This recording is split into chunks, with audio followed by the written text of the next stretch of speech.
Big boss 7 విజేతగా నిలిచి చరిత్ర సృష్టించాడు పల్లవి ప్రశాంత్. తెలుగులోనే కాకుండా దేశ చరిత్రలోనే ఒక సామాన్యుడు, అందులోనూ అన్నదాత బిగ్ బాస్ విన్నర్ కావడం ఇదే తొలిసారి.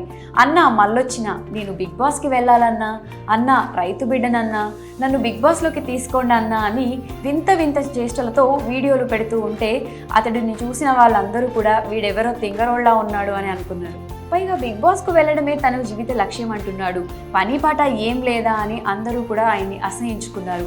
అయితే ఎవరేమనుకున్నా నువ్వుండే రాజ్యాన్న నువ్వే రాజు నువ్వే బంటు అన్నట్టు ప్రశాంత్ మాత్రం కష్టపడి పట్టుదలతో బిగ్ బాస్ హౌస్లోకి ఎంట్రీ ఇచ్చాడు.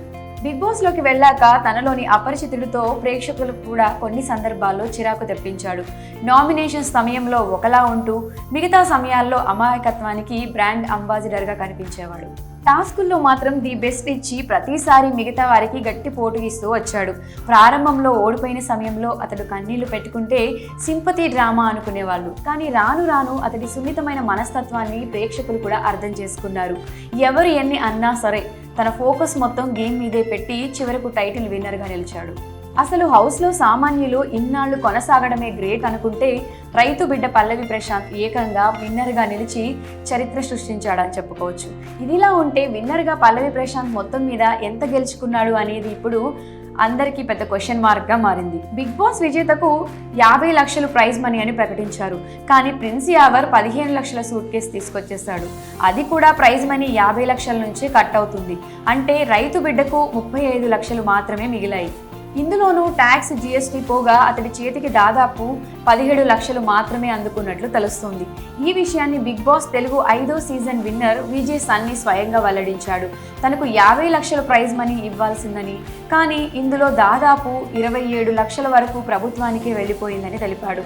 ట్యాక్స్ కట్ చేసుకున్న తర్వాతే మిగిలిన డబ్బును తనకు ఇచ్చారని సన్నీ చెప్పుకొచ్చాడు.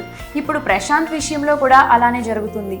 అంటే మిగిలిన 35 లక్షల రూపాయల ప్రైజ్ మనీలో ట్యాక్స్ కట్ కాగా పల్లవి ప్రశాంత్ చేతికి 17 లక్షలు మాత్రమే వస్తాయని అంటున్నారు. ఇక హౌస్మేట్గా పల్లవి ప్రశాంత్కు ఇచ్చిన పారితోషికం కూడా తక్కువగానే ఉంది. రోజుకు 15,000 మాత్రమే ఇచ్చినట్లుగా తెలుస్తోంది. ఈ లెక్కన వారానికి 1,00,000 పైచిలుకు కాగా 15 వారాలకు కలిపి 15,75,000 పల్లవి ప్రశాంత్కు ముట్టినట్లు సమాచారం. మొత్తం 15 వారాల రెమ్యూనరేషన్ ప్రైజ్ మనీతో కలిపి ప్రశాంత్కు 32 లక్షల పైచిలుకు నగదు అందుకున్నాడు. అలానే 15 లక్షల విలువైన మారుతి బ్రీజా కారు, 15 లక్షలు విలువ చేసే వజ్రాభరణాన్ని సొంతం చేసుకున్నాడు. అయితే పల్లవి ప్రశాంత్ తీసుకున్న రెమ్యూనరేషన్లో కూడా ట్యాక్స్ కటింగ్స్ ఉంటాయట. ఆ కటింగ్స్ కూడా పోను ప్రశాంత్కు దాదాపు 25 లక్షలే చేతికి వస్తాయని తెలుస్తోంది. అంటే ఫైనల్గా పారితోషికం, ప్రైజ్ మనీ కలుపుకొని ప్రశాంత్ చేతికి 25 లక్షల రూపాయలు వస్తాయి. ఇది కాకుండా 15 లక్షల విలువైన డైమండ్ జ్యువెలరీ, 15 లక్షలు విలువ చేసే కారు కూడా దక్కించుకున్నాడు.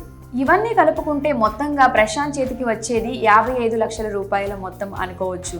మరి డైమండ్ జ్యువెలరీ, కారుకు సంబంధించి ఏమైనా కటింగ్స్ ఉంటే ఈ మొత్తం మరింత తగ్గవచ్చు అని అంటున్నారు. మరి బిగ్ బాస్ విన్నర్గా పల్లవి ప్రశాంత్ గెలవడంపై మీ అభిప్రాయాన్ని కమెంట్ సెక్షన్లో కమెంట్ చేయండి.